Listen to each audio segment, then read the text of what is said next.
θα έρθει ο κύριος Τρίφωνας Κόριας, νομικός, με θέμα ομιλία στο νομικό πλαίσιο της πράσινης ανάπτυξης και τρόποι αντιμετώπισης. Είναι εδώ.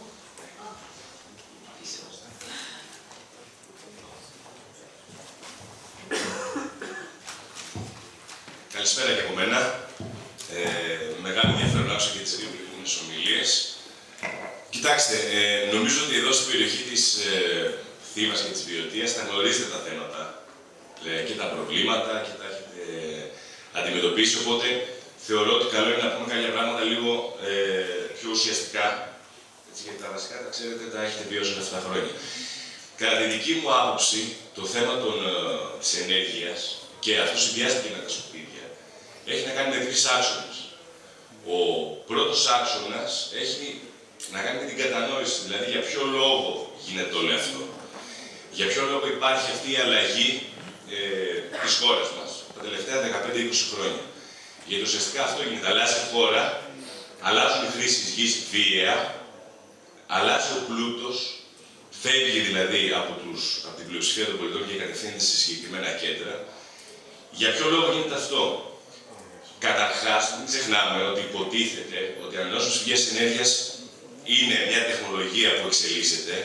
Κανείς δεν είναι κατά της τεχνολογίας. Όλοι οι άνθρωποι θέλουν την τεχνολογία, τη ζούμε, την βιώνουμε κάθε μέρα. Και αξιοποιούμε θεωρητικά αυτή την τεχνολογία έτσι ώστε να κάνουμε ένα πλανήτη, μια χώρα, μια περιοχή, τη Θήβα, τη Βιωτία, πιο βιώσιμη. Αυτός δεν είναι ο σκοπός που κάναμε ανανεώσιμες πηγές ενέργειας. Να έχουμε δηλαδή λιγότερη μόλυνση, λιγότερη ρύπανση, να έχουμε μια καλύτερη ζωή. Αυτό υποτίθεται ήταν ο λόγος που δεχτήκαμε να αποκτήσουν αυτές οι μορφές ενέργειας τόσα πολλά προνόμια που δεν έχει καμία άλλη μορφή ενέργειας, καμία άλλη μορφή οικονομική παραγωγική δραστηριότητα. Άρα λοιπόν, για να δούμε τώρα, αυτό έχει γίνει, δηλαδή έχουμε καταφέρει να κάνουμε τη ζωή μας καλύτερη από την πλευρά αυτή, την πλευρά δηλαδή της μείωσης των ρήπων του θερμοκηπίου, της μόλυνσης, της ρύπανσης κτλ. Όταν ξεκίνησε αυτή η συζήτηση, η Ευρωπαϊκή Ένωση αλλά και με τη Συμφωνία των Παρισίων διεθνώς, υπήρξαν τρεις κατευθύνσεις για να γίνει αυτό, για να κάνουμε τη ζωή μας πιο βιώσιμη. Δηλαδή να έχουμε ένα πλανήτη πιο βιώσιμο, να το αφήσουμε στα παιδιά μας καλύτερο, όχι με την αύξηση της θερμοκρασίας, όλα αυτά που ακούτε, την κλιματική αλλαγή κτλ. Ήταν τρεις κατευθύνσεις. Η μία κατεύθυνση ήταν η μείωση της κατανάλωσης ενέργειας. Δηλαδή, να καταφέρουμε σαν κράτος, να το πούμε έτσι και διεθνώς, να μειώσουμε την ενέργεια που καταναλώνουμε. Πώς γίνεται αυτό? Όλοι έχετε ακούσει για τα προγράμματα εξοικονομώ. Υπάρχουν τρόποι, νέα τεχνολογία και αυτή, επιστημονικοί τρόποι να μειώνουμε την ενέργεια που καταναλώνουμε. Τι έχουμε επενδύσει ως χώρα σε αυτό? Ελάχιστα. Τίποτα. Ο δεύτερος τρόπος, η δεύτερη κατεύθυνση, ήταν να αυξήσουμε τις καταβόθρες αυτού που λέμε του διοξειδίου του άνθρακα, δηλαδή τα δάση είναι αυτό. Να αυξήσουμε δηλαδή τις επιφάνειες που πιάνουν τα δασικά οικοσυστήματα. Γιατί με αυτόν τον τρόπο ρουφάνε τη ρύπανση, να το πούμε έτσι πολύ λαϊκά. Το έχουμε κάνει αυτό εμείς σαν Ελλάδα, έχουμε πληρώσει γι' αυτό. Όχι απλά δεν έχουμε χρηματοδοτήσει αυτό. Δηλαδή, προσέξτε, όχι να χρηματοδοτήσουμε την αναδάσωση αυτών που καίγονται, που ούτε αυτό κάνουμε, αλλά να χρηματοδοτήσουμε την επάυξη των δασικών εκτάσεων. Το έχουμε κάνει αυτό? Όχι. Ο τρίτος πυλώνας ήταν οι ανανεώσιμες πηγές ενέργειας. Μόνο εκεί βάλαμε όλα τα λεφτά. Και προσέξτε, ανανεώσιμες πηγές ενέργειας τέτοιας κλίμακας. Γιατί υπάρχουν και υπάρχει ανανεώσιμη πηγή ενέργειας, η οποία δεν είναι βιομηχανικής κλίμακας όπως αυτές που συζητάμε. Υπάρχει το φωτοβολταϊκό σε στέγη, το οποίο μπορεί να δώσει τζάμπα ρεύμα με μια μικρή μπαταριούλα σε μια πολυκατοικία για πάντα, για 30 χρόνια. Έχουμε δώσει χρήματα ως κράτος σε αυτή την κατεύθυνση? Όχι. Πόσα έχουμε δώσει λοιπόν για την άλλη κατεύθυνση, δηλαδή τις μεγάλες ανεμογεννήτριες, μπαταρίες, φωτοβολταϊκά κτλ. Δίνουμε περίπου το χρόνο 4,5 δισεκατομμύρια το χρόνο. Από πού τα δίνουμε αυτά? Από τους λογαριασμούς ηλεκτρικού ρεύματος και από άλλους φόρους. Το λέω χαρακτηριστικά ως παράδειγμα για να το αντιληφθείτε ότι ακόμα και τώρα στο λίτρο του ντίζελ, της ντίζελ που αγοράζουμε από το πρατήριο, 10 λεπτά πηγαίνουν για εκεί, για τις μονάδες ΑΠΕ. Παλιότερα ένα κομμάτι του τέλους της ΕΡΤ, που πλέον από τους λογαριασμούς της πήγαινε εκεί, στις ΑΠΕ. Δηλαδή μιλάμε, σκεφτείτε, αυτά τα 4,5 δισεκατομμύρια να δινόντουσαν για τις άλλες δύο δράσεις που συζητάμε τώρα και για άλλα πράγματα. Θα είχαμε καταφέρει λιγότερη κατανάλωση ενέργειας να έχουμε, να χρειαζόμαστε λιγότερη ενέργεια, να είχαμε κάνει τα σπίτια μας δηλαδή με τέτοιο τρόπο να τα είχαμε φτιάξει, ενισχύσει, για να μην ζητάνε τόσο πολύ ενέργεια. Ένα πρώτο παράδειγμα. Ή να είχαμε γίνει αυτόνομοι ενεργειακά σε διάφορους τομείς, σε χωριά, σε οικισμούς, σε νησιά. Τόσα προγράμματα. Όχι, δεν επιλέξαμε αυτό. Επιλέξαμε να δίνουμε τα λεφτά που σε συγκεκριμένες εταιρείες, οι οποίες πλέον ελέγχονται από πολύ λίγους ομίλους. Δηλαδή, αυτή τη στιγμή η συγκέντρωση που έχει γίνει είναι τρομακτική. Οι όμιλοι ενεργειακοί είναι 5-6 που ελέγχουν σχεδόν το 70% όλης αυτής της ιστορίας στην Ελλάδα και που επιζητούν ακόμα περισσότερο. Αυτός είναι άλλωστε και ο λόγος που έρχονται πολυεθνικοί όμιλοι απ' έξω, η Μαζντά, η Αραβική, η οποία έχει πετρέλαια στη Σαουδική Αραβία, ήρθε και εξαγόρασε την Τέρνα ενεργειακή. Γιατί έφερε τα λεφτά της με μια πετρελαϊκή εταιρεία να πάρει εδώ μια εταιρεία που κάνει ΑΠΕ, υποτίθεται. Γιατί έχει πρόσβαση σε ρευστότητα. Εύκολη. Από πού την έχει τη ρευστότητα αυτή, πάμε τώρα στο δεύτερο σκέλος, που είναι πολύ σημαντικό το οικονομικό αυτό κομμάτι. Αυτές οι εταιρείες από πού παίρνουν χρηματοδότηση, βάζουν μετά την τσέπη τους, όχι. Πάνε σε μια ελληνική τράπεζα και λένε, δώσουμε 1 δισεκατομμύριο. Έχω συγκεκριμένο παράδειγμα που δικάζουμε τώρα στο Διοικητικό Εφετείο Αθηνών. Πήγανε στην Eurobank και της λένε, θέλουμε μια ηγετική επιστολή που θα μας δανείσει 1,2 δισεκατομμύρια για να φτιάξουμε ανεμογεννήτρες στο Μέναλο. Στο Μέναλο, στην κατηγορία των άλλων. Έρχεται η Eurobank και δίνει μια ηγετική επιστολή ότι θα στα δώσουμε αυτά τα 1,2 δις. Και θα μας ξεπληρώνεις όταν αρχίσεις να εισπράττεις εγγυημένες αποδόσεις από όλους εμάς. Αυτά λοιπόν τα λεφτά που θα τα πάρει από την Eurobank, ποιος τα έχει δώσει νωρίτερα όμως στην Eurobank για να τα έχει? Ποιος τα έχει δώσει? Κρίση και ανακεφαλοποίηση γίνανε.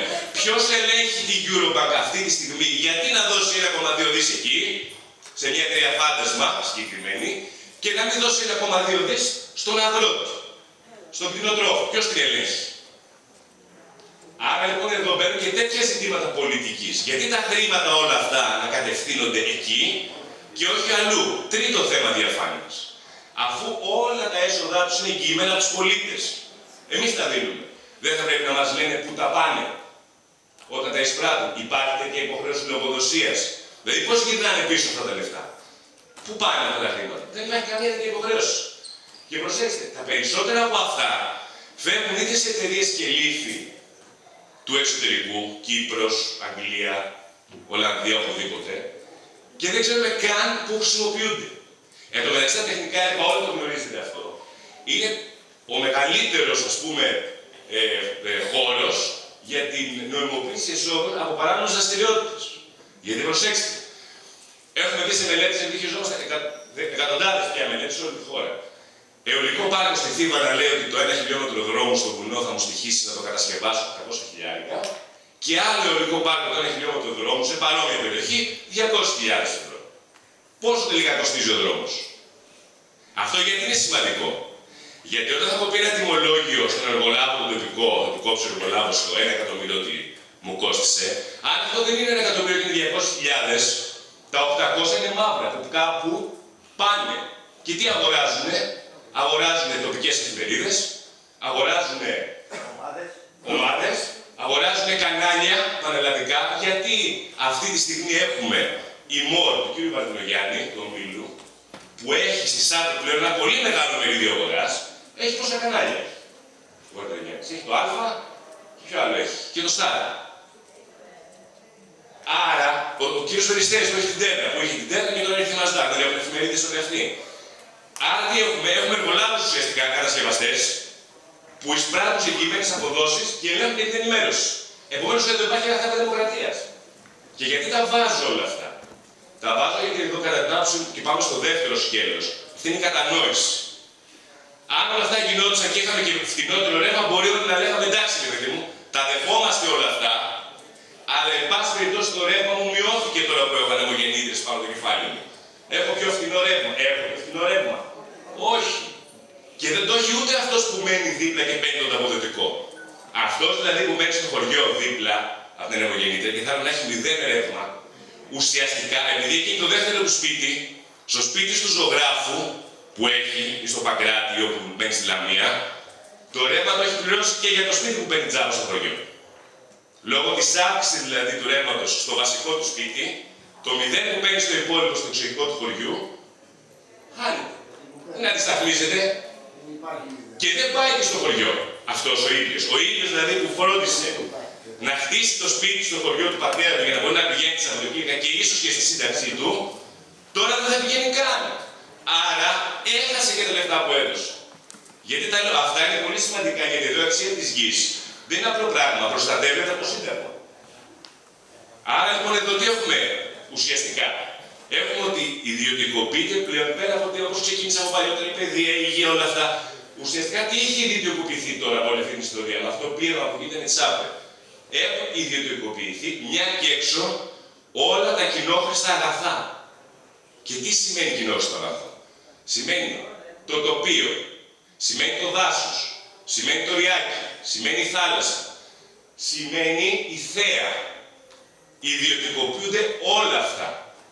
Γιατί κανένας δεν έχει το δικαίωμα να σου στερήσει τη θέα που βλέπει το μάτι σου. Να σου το πω έτσι απλά. Κανένας δεν έχει το δικαίωμα να σου στερήσει την πρόσβαση σε ένα ποταμό. Κανένας δεν... Γιατί αλλιώς δεν υπάρχει λόγος να υπάρχει κράτος. Δεν είμαστε φαρουές. Έχουμε κράτος για να έχουμε και δημόσια κοινόχρηστα πράγματα. Γι' αυτό πληρώνουμε φόρους.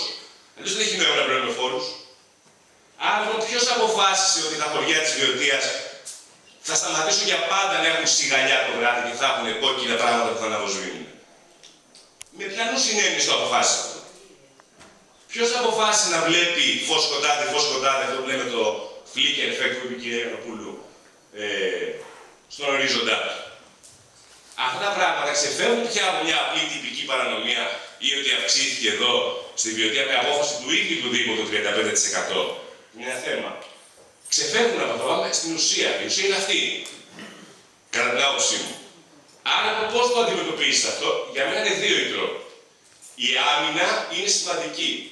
Πρέπει να υπάρχει άμυνα. Έργο. Να υπάρχουν οι άνθρωποι, τα χωριά, οι συσπυρώσεις, οι ευρύτερες και κάθε έργο να το αντιμετωπίζουν και πολιτικά, δηλαδή πιέζοντας τις τοπικές αρχές να μην το εγκρίνουν, πιέζοντας τις υπηρεσίες να μην νομοδοτούν θετικά. Ο Δασάκης του λοιπόν εδώ, Βιωτίας, Διεύθυνσης Δασών, δεν υπάρχει έργο που να μην έχει νομοδοτήσει θετικά. Έχετε πάει ποτέ να το πιάσετε και να του πείτε, έλα εδώ ρε Δασάκη, έχεις όνομα και πόνο. Έλα εδώ υπηρεσία, γιατί λες όλα ναι. Εσύ που μένεις, από πού είσαι. Δεν είσαι, ναι, αλλά το έχει πάει κανείς το πει αυτό. Δεν έχουν ευθύνη αυτοί οι άνθρωποι. Ποιοι είναι αυτοί που γνωμοδοτούν και λες όλα ναι. Εδώ δεν μένουνε. Άρα λοιπόν η πίεση, η άμυνα έργο είναι ναι σημαντική. Δεν φτάνει όμως αυτή. Το έχουμε δει. Δηλαδή όταν έχουμε στην Βρυτανία τα τελευταία 15-20 χρόνια και είναι εδώ και η Ρεσιφώνη και η Βάσο και όλα αυτά τα συζητάμε. Το πάμε έτσι έργο, αλλά έργο. Υπάρχουν όλοι όμως οι κάτοικοι είναι ενωμένοι, υπάρχουν το κίνημα που τρέχει, οι δήμοι ναι, αλλά ξέρετε όμως τι κόστος είναι αυτό να το πηγαίνει σε έργο. Και ψυχολογικό και οικονομικό.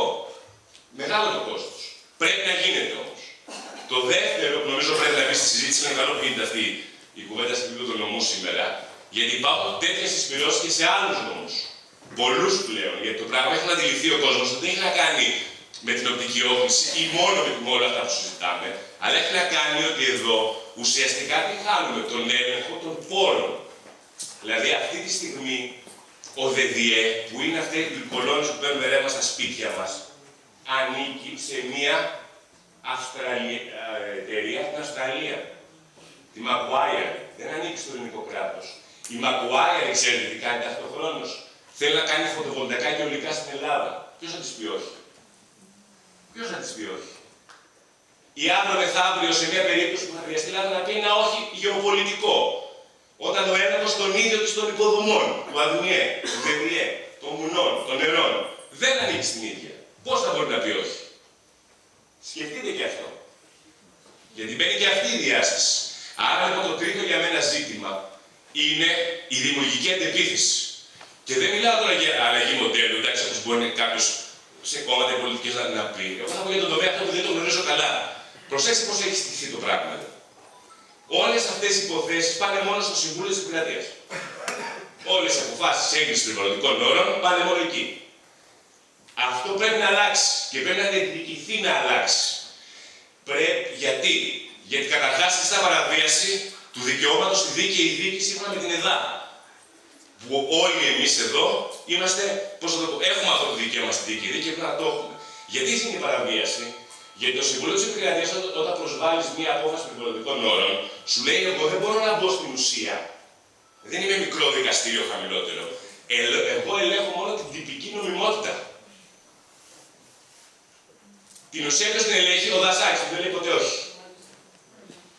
Ή σε καλεί να πας εσύ ως πολίτης και να κάνεις εσύ απόψεις, να κάνεις εσύ αντιμελέτες, να χαλάσεις τρελά λεφτά ως τοπική κοινωνία για να αποδείξεις τι, κάτι που ούτε θα το δεχτεί. Και μελέτη να του πας, εγώ δεν μπορώ να τη διαβάσω τη μελέτη, γιατί δεν είμαι κρίση, δεν είμαι ειδικός, λέει το ΣΤΕ, και τα απορρίπτει. Τι ποσοστό κάνετε εκτός το ΣΤΕ, τη ίσον ακύρωση? Ελάχιστο, 0,5%. Άρα λοιπόν εδώ τι θα πρέπει να διεκδικηθεί, αυτές οι υποθέσεις όπως γίνεται στη Γαλλία, στο Βέλγιο αλλού, να πηγαίνει σε ειδικά περιβαλλοντικά δικαστήρια. Δηλαδή, η ΕΠΟ σε πρώτο βαθμό στο τοπικό διοικητικό πρωτοδικείο. Με δικαστές εξειδικευμένους στο περιβάλλον, να βλέπουν την ουσία. Το χάνεις εκεί, έφεση στο διοικητικό εφετείο της περιφέρειας. Δεύτερη κρίση. Και μετά στο ΣΤΕ. Να περνάει από φίλτρα. Γιατί εδώ πρέπει να ξέρετε επίσης ότι το ΣΤΕ επιλέγεται από ποιον η ηγεσία του? Από την κυβέρνηση επιλέγει. Άρα πώς θα πάνε οι ίδιοι άνθρωποι που αύριο μεθαύριο όταν αφιπερετήσουν από το ΣΤΕ, τους βλέπουμε να παίρνουν άλλους ρόλους? Και όλοι το ξέρετε το χαρακτηριστικό παράδειγμα, αλλά δεν είναι μόνο αυτό. Είναι και άλλα πράγματα που δεν είναι γνωστά. Επιτροπή Ανταγωνισμού. Πώς αυτοί οι ίδιοι άνθρωποι σε έδα κρατικά κατευθυνόμενα κεντρικά θα πούν όχι? Είναι και αυτό ένα ερώτημα. Άρα πρέπει η κρίση αυτή να σπάσει στα χαμηλότερα επίπεδα. Και με ειδικούς ανθρώπους, περιβαλλοντική δικαιοσύνη. Πια δεν έχουμε 5 υποθέσεις. Πρέπει να πάμε το θέμα στη βάση σε κάθε περιοχή. Δεύτερο ζήτημα, πάρα πολύ σημαντικό. Δεν μπορείς, εδώ που έχει φτάσει το πράγμα, να μην περάσει διάταξη συγκεκριμένη και πρέπει να είναι απέτηση αυτή του κινήματος περιβαλλοντικού, υποχρέωση εγγυητικής επιστολής για την αποκατάσταση του περιβάλλοντος από αυτές τις εταιρείες. Γιατί τι λέει ο νόμος? Ότι ναι, όταν τελειώσει μετά από 30 χρόνια θα το αποκαταστήσεις. Ποιος όμως θα το αποκαταστήσει? Η εταιρεία Τρίφωνας Σχόλιας ή και τάδε. Βάζουν έναν άνθρωπο και τρέχα γύρευε μετά από τον συνάδελφο. Θα δεν βρέσουν. Δεν υπάρχει εταιρεία μετά από 25 χρόνια. Βάλουν την υποχρέωση να δίνει 10 εκατομμύρια εγγυητική επιστολή για το τέλος. Να δούμε πόσοι από αυτούς θα συνεχίσουν να θέλουν να κάνουν αυτά τα έργα. Σας πληροφορώ και μόνο από αυτό το 10% θα μείνει. Οι άλλοι θα φύγουν από το παιχνίδι. Γιατί κανείς δεν έχει σκοπό να αποκαταστήσει τη ζημιά προκαλείται. Γιατί τι πρέπει να κάνει? Πρέπει να ανέβει στα βουνά, να βγάλει τα τσιμέντα, να ξαναφτιάξει τους δρόμους, δηλαδή το κόστος του για την αποκατάσταση είναι μεγαλύτερο το κόστος κατασκευής. Και τότε δεν θα έχει και κίνητρο να τα δώσει. Επομένως, αυτά τα δύο, όπως σας λέω, έχω πάρα πολλά να πω. Επειδή το χειρίζουμε το θέμα χρόνια. Πρέπει να είναι αιτήματα. Αιτήματα κεντρικά του κινήματος των ανθρώπων που ασχολούνται με αυτά. Και για να πω και τις τοπικές αρχές και να κλείσω να μην σας κουράζω. Οι τοπικές αρχές τι ακούνε? Τους πολίτες ακούνε. Από αυτούς εξαρτάται. Είναι λίγες περιπτώσεις που πάνε εντελώς κόντρα. Έχουμε δει και τέτοιες περιπτώσεις.